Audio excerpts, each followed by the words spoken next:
Have you ever walked out of a negotiation feeling cheated, like you didn't get what you deserved? The truth is, we negotiate every single day, asking for a raise, choosing a coffee shop, even buying a house. So why do so many of us still lose without even realizing it? Now imagine being an FBI hostage negotiator. You have to win. You can't tell a bank robber, "You've got 4 hostages. Let's split the difference. Give me 2, and we'll call it even." Negotiation doesn't work like that. It's crucial to get what you want without damaging the relationship. In Never Split the Difference, Chris Voss, a 20-year FBI negotiator, breaks down the exact strategies he used to win the toughest conversations, strategies you can start using in your own life today. In this video, I'll share 5 key takeaways from the book. But a quick warning. Make sure you watch until the end and choose the methods that fit your situation. If you copy these techniques word for word, people will notice, and you'll sound more like a robot than a real human.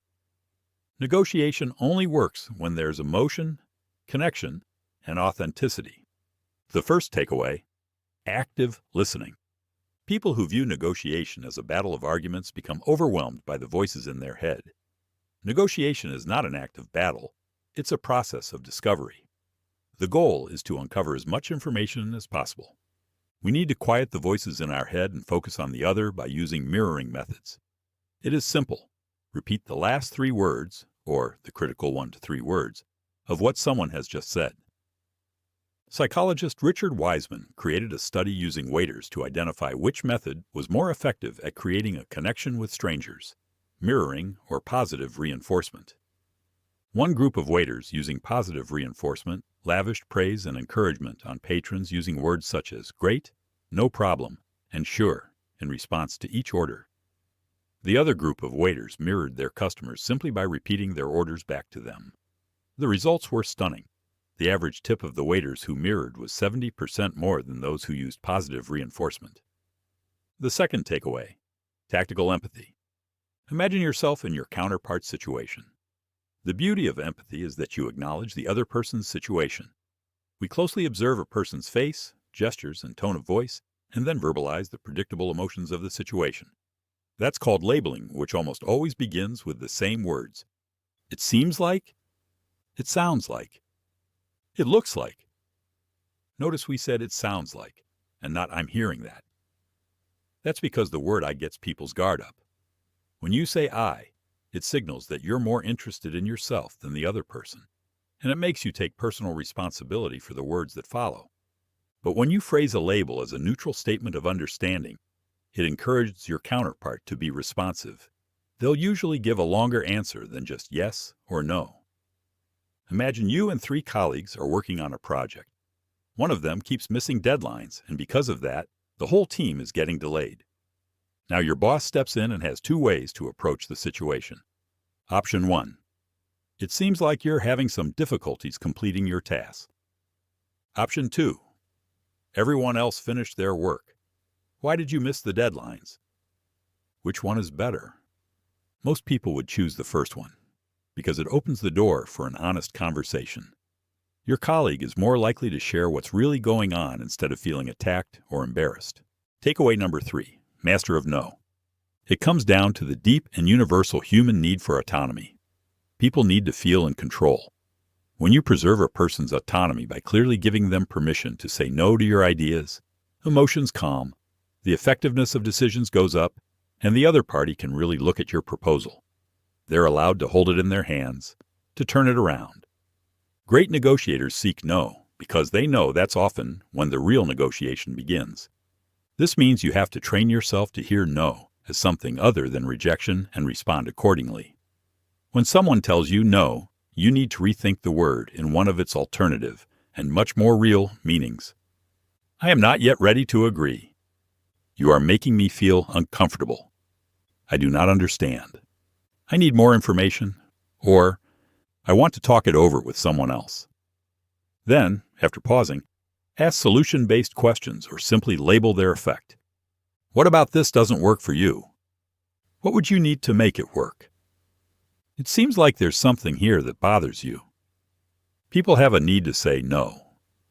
So don't hope to hear it at some point. Get them to say it early. For example, if you're trying to sell something, don't open with the usual, "Do you have a few minutes to talk?" That question forces people to say yes, which immediately feels like a commitment.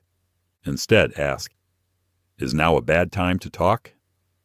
This simple shift gives your customers a sense of control. Most people will respond, "No, it's not," which actually opens the door for the conversation to continue. In this situation, hearing no isn't a rejection, it's an invitation. Takeaway number 4. Don't compromise, never split the difference. The win-win mindset pushed by so many negotiation experts is usually ineffective and often disastrous. At best, it satisfies neither side. Compromise is often a bad deal, and a key theme we'll hit in this chapter is that no deal is better than a bad deal. Let me paint you an example. A woman wants her husband to wear black shoes with his suit, but her husband doesn't want to. He prefers brown shoes. So what do? They compromise. They meet halfway. And you guessed it, he wears one black and one brown shoe. Is this the best outcome? No. In fact, that's the worst possible outcome. Either of the two other outcomes, black or brown, would be better than the compromise. We don't compromise because it's right. We compromise because it is easy. Creative solutions are almost always preceded by some degree of risk, annoyance, confusion, and conflict. You've got to embrace the hard stuff. That's where the great deals are. Takeaway number 5. Find the Black Swan. The idea of the Black Swan was popularized by risk analyst Nassim Nicholas Taleb in his best-selling books Fooled by Randomness, 2001, and The Black Swan, 2007. But the term goes back much further. Until the 17th century, people could only imagine white swans because all swans ever seen had possessed white feathers. In 17th century London, it was common to refer to impossible things as black swans. But then the Dutch explorer Willem de Vlaming went to Western Australia in 1697 and saw a black swan. Suddenly, the unthinkable and unthought was real. Black swans are events or pieces of knowledge that sit outside our regular expectations and therefore cannot be predicted. Negotiations will always suffer from limited predictability. So why are black swans so useful? Black swans are leverage multipliers. They give you the upper hand. Negotiations will always suffer from limited predictability. Are the neighbors noisy? Well, everyone makes a bit of noise, don't they? When the actual fact is that a heavy metal band practices there nightly. To uncover these unknowns, we must interrogate our world, put out a call, and intensely listen to the response. Ask lots of questions.